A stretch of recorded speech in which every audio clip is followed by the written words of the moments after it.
क्या आपके पास कोई ऐसी स्टडी टेक्निक है जिसकी बेस पर आप स्टडी करते हैं, या क्या कोई चीज आपको एक बार पढ़ने से याद हो जाती है? 95 स्टूडेंट्स का आंसर नो में होगा। ये तो सब जानते हैं कि जापान स्टडी के लिहाज से वर्ल्ड में टॉप पर आता है, क्योंकि वो 10 ऐसी टेक्निक्स को फॉलो करते हैं जिनकी मदद से वो किसी चीज को कम टाइम के अंदर और परफेक्टली तरीके से याद कर पाते हैं। अगर इन टेक्निक्स का नॉलेज आपके पास भी हो तो आप भी किसी चीज को कम टाइम के अंदर और परफेक्टली, यानी जापान के स्टूडेंट की तरह आप भी स्टडी कर सकते हो। वो कौन सी टेक्निक्स हैं उन पर बात करते हैं। टेक्निक नंबर 1, सोयो। सोयो टेक्निक जापान में बहुत कॉमन है। इस टेक्निक में जापानी स्टूडेंट्स क्या करते हैं कि वो एक चीज पर इतनी देर तक फोकस करते हैं जब तक कि वो चीज उनको परफेक्टली याद ना हो जाए। जापानी स्टूडेंट्स एक चीज को बार बार लिखते हैं। फॉर एग्जाम्पल, अगर एक पैराग्राफ है, उस पैराग्राफ को बार बार राइट डाउन करते हैं, बार बार याद करते हैं तब तक जब तक कि वो सही तरह से उनके ब्रेन में परमानेंटली स्टोर ना हो जाए। इस टेक्निक को जापान में सोयो कहते हैं। Techniques number 2, मैनीमोनिक्स। ये किसी चीज को याद करने की ऐसी टेक्निक्स है जिसमें जापानी स्टूडेंट्स किसी चीज को याद करने के लिए स्टोरीज, चार्ट्स, मैप या फिर इमेजिनेशन की मदद से किसी चीज को, किसी टॉपिक को याद करते हैं। इसमें सबसे इंपॉर्टेंट चीज ये है कि किसी चीज को स्टोरीज या स्टेजेस की मदद से याद करना है, क्योंकि स्टोरीज को आपका ब्रेन इजीली अंडरस्टैंड कर पाता है। Technique number 3, visual learning. जापानी स्टूडेंट्स किसी चीज को याद करने के लिए 5 चीजों का इस्तेमाल करते हैं: sample, chart, mind mapping, drawing and visualise.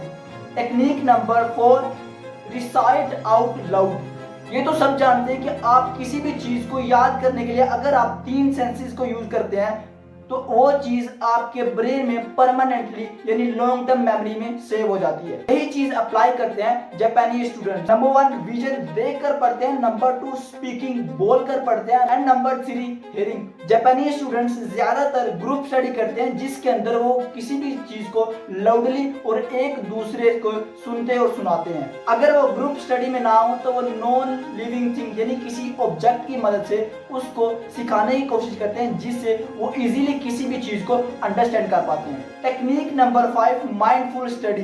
जापानी स्टूडेंट्स का एक असूल है, when you study only study. बिन पढ़ते वक्त उनके ब्रेन में कोई भी डिस्ट्रैक्शन नहीं होती। उनका 100% जो फोकस होता है वो पूरा का पूरा स्टडी पर होता है, जिसकी वजह से वो डीपली स्टडी कर पाते हैं। Technique number 6, Pomodoro techniques. आपका ब्रेन किसी एक चीज पर ज्यादा से ज्यादा 25 मिनट फोकस कर पाता है, इसलिए जापानी स्टूडेंट्स क्या करते हैं, पोमोडोरो टेक्निक्स का यूज करते हैं। इस टेक्निक्स के मुताबिक आप किसी चीज पर 25 मिनट के लिए डीपली फोकस करते हैं और देन 5 मिनट्स का ब्रेक लेते हैं, और इस 30 मिनट्स को एक पोमोडोरो कहते हैं। और हर 3 पोमोडोरो के बाद और वो एक 30 मिनट्स का लॉन्ग ब्रेक लेते हैं। Technique number 7, reading plus writing combo. जब भी जापानी स्टूडेंट्स किसी चीज को लर्न करते हैं तो वो अपने साथ नोटबुक रखते हैं, जो वो पढ़ रहे होते हैं उनको साथ साथ राइट डाउन करते हैं। इसके अंदर आपके जो हैंड का जो सेंस है ये यूज हो रहा है। जो भी आप किसी चीज को राइट डाउन करोगे तो वो चीज आपकी लॉन्ग टर्म मेमोरी में सेव हो जाएगी, इसलिए वो दोनों को कॉम्बो यूज करते हैं, मीन राइटिंग प्लस रीडिंग। आप इसमें क्या कर सकते हैं कि आप जब भी किसी चीज की स्टडी करो तो अपने साथ नोटबुक लेकर बैठो, जो भी पॉइंट्स हो उनको राइट डाउन करते रहो साथ। इसमें आप किसी भी सब्जेक्ट को जल्दी और इजीली याद कर पाओगे। Technique number 8, daily revision routine. उनके पास एक रिवीजन रूटीन होती है जिसकी मदद से वो जितना भी पूरे दिन के अंदर स्टडी करते हैं, रात को 20 मिनट्स निकाल कर उस 20 मिनट्स में उन सारे सब्जेक्ट की रिवीजन करते हैं जो उन्होंने पूरे दिन में पढ़ा। रिवीजन से क्या होता है कि कोई भी चीज़ हमारी लॉन्ग टर्म मेमोरी में सेव हो जाती है और हमारे ब्रेन के अंदर सिग्नल जाता है कि हम किसी चीज़ को रिवाइज कर रहे हैं और वो चीज़ हमारे लिए इंपॉर्टेंस है, इसलिए हम उस चीज़ की रिवीजन कर रहे हैं। And technique number 9, weekly revision. ये स्टूडेंट्स वीकेंड पर वीकली जितनी भी स्टडी की है उनको मर्ज कर संडे के दिन इन सारे सब्जेक्ट की रिवीजन करते हैं, ताकि वो इंफॉर्मेशन जो इन्होंने कंज्यूम किया पूरे वीक वो लॉन्ग टर्म मेमोरी में शिफ्ट हो सके। And last technique number 10, foods. In students का खाने को लेकर कुछ असूल्स है।